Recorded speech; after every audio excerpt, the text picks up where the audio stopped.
Alright, so after 3 weeks of nothing, I had to officially look up some stuff for Beware the Batman. 2 weeks ago, it's like, alright, no episode. We got Ben 10, but no Batman. I don't know why, but, whatever. Last week was like, alright, 2 weeks, something's going on. We still have Ben 10, no Batman. And then this week, we don't even get like a old episode, it's just replaced by Teen Titans Go.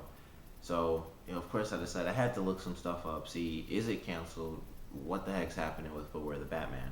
And I'm glad to say it's not officially canceled, but that is why this video is titled "Are We Losing Beware the Batman?" Because anything you look up, people don't really know. It's officially been pulled from the DC Nation lineup, which really only leaves Teen Titans Go, which barely counts because it's the rerun from Tuesdays. So that hardly counts. And I think they might still show some new shorts, but obviously it's kind of pointless to watch half an hour just to see if there's a new short or try to figure out where the short's going to be, even though generally they're at the end. But it's just no point in watching any of it if I'm not getting something brand new.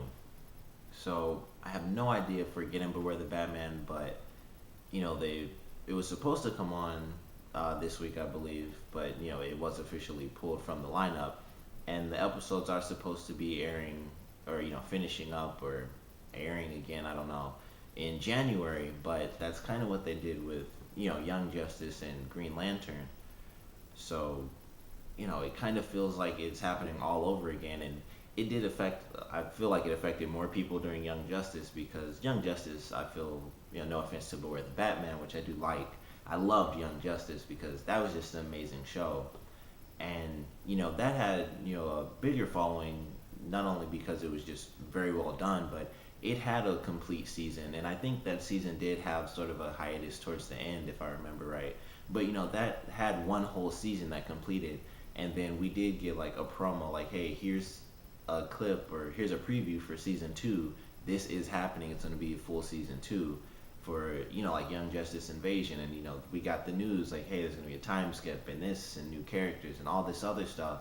So that was an officially new season, and then once season two of that started, things kind of got really crappy. Hiatus here, hiatus there, hiatus within a hiatus, and then of course it was officially announced that Young Justice and Green Lantern were being canceled, so they had to wrap the shows up super quick. And I'm really hoping we don't have to deal with that again for Beware the Batman because for one, if they take this show off, like I said, it would just leave people with Teen Titans Go, which would basically leave people with nothing unless they show like 3 episodes a week. Like here's Tuesday's episode, and then they'd have to do 2 half-hour episodes, and since they stopped doing that and just kind of cut them into 15-minute episodes, which I think is really crazy because like I think it was only the first 2 or 3 weeks where it was a half-hour show, and now you only get like 15 minutes of new stuff, and then the second half is really just like an old clip from whenever. And now on Saturdays, it's just all old stuff. So unless they just bring out a bunch of new content for Teen Titans Go, we're not gonna have anything for the DC Nation lineup. So it really sucks to have to deal with this again if we do end up losing it. But obviously, I hope we don't. But who knows where things are going. If you have any random news, definitely put it below. Um, you know, like I just, like I said, I looked this stuff up today, obviously because it's been a couple of weeks. So I was thinking about it last week, but I just was like, I'll wait and see. And then it was, like, all right, 3 weeks in a row. Had to look some stuff up, and so it's pulled, but the episodes are coming back in January. But who knows if they're gonna be like with Young Justice, where it's gonna be the end of the series and they just have to wrap up the show super quick.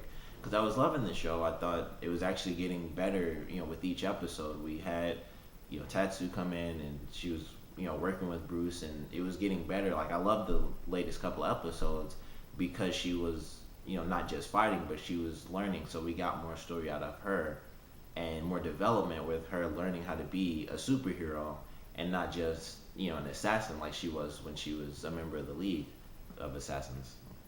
But it didn't get as many views as like some other stuff, so that might be why they pulled it. But once again, when you don't have anything else, you kind of don't pull a show. Like, it just doesn't make sense unless they have something behind the scenes we don't know about, which would still suck for pulling, Beware the Batman for fans like myself and any of you who might actually be watching this. But I highly doubt that because I'm sure we'd get some news or, they would have announced that in a commercial rather than, hey, we're pulling this show and then replacing it with another one. They could just add to it rather than, replacing because it's Batman, and it seems like every article that I read, it was like, how does Batman fail as a superhero show? And it's true because Batman is Batman. It's like Batman and Superman. As far as DC goes, they're kind of the hardest two people to screw up a show for. Like The Brave and the Bold for Batman, I personally didn't enjoy it, but it was a really popular show, and it did do a lot. And it had, a couple of like clips and episodes I might have seen, it did have a lot from the DC universe, which was really cool. Like they had the episode with like all the different Batman, from all the different times and stuff. And I remember thinking like that's really cool. It would be a lot cooler if this show wasn't, kind of aimed towards kids and it wasn't like a silly campy Batman show. Basically the animated version of the Adam West Batman show. But it's still some really cool concepts, and we don't really get that in the more mature Batman shows like the 1990s Batman or the Batman when that came out like early 2000s or like 2003 or 5 something like that. But Batman and Superman, it always seems so difficult to screw those guys up, and they're pulling Batman, and they don't have anything to basically satisfy any of us viewers who do actually care about watching the show on Saturday morning, which is the only time it shows. But they're kind of screwing us over for the people who wake up and watch it so that it gets good views and continues going and things like that, to basically replace it with nothing and ultimately screw themselves over because they bring in millions of people, or even if it's not like 2 million, they have 8 million people, over a million people watching one show at like 10 o'clock in the morning. That's a pretty big deal. And then they pull that and we have nothing. So they're gonna, if they do cancel it, I don't know what's gonna happen with the DC Nation lineup, because I don't think you can call it a lineup when it's just one show 3 times. So I don't know where things are gonna go from here, but I don't know. If you find any information, definitely comment below. And just so it's not completely depressing, put your favorite episode of Beware the Batman, in the comments below. I can definitely say my favorite episode has to be episode 2. I don't know why, but for some reason, I loved the episode with Magpie. I thought it was a really good action episode, and I think that's why I loved it so much. It was just really good action. And that was the episode where they introduced Gordon and Batman working together. So it added a cool element to the show. It was the first really cool action-based episode, so that's also why I loved it. But I did think Magpie was a really cool character, and they had some nice twists and stuff in that episode too. So that's my favorite, and definitely, when the League of Assassins attacked the mansion was also one of my favorites, and not just because of the ninjas, but I love the Doctor. When they introduced him, he's a great character for the show. So that's definitely one of my favorites. But if I had to pick, my number one, it's, I guess, number 2. So comment below, let me know all information you can gather and your favorite episode, just to have some form of hope. And if you have any contacts out in the world, definitely, put in the comments too, and let people know where they can go to basically show their love for Beware the Batman. Comment below, and thanks for watching.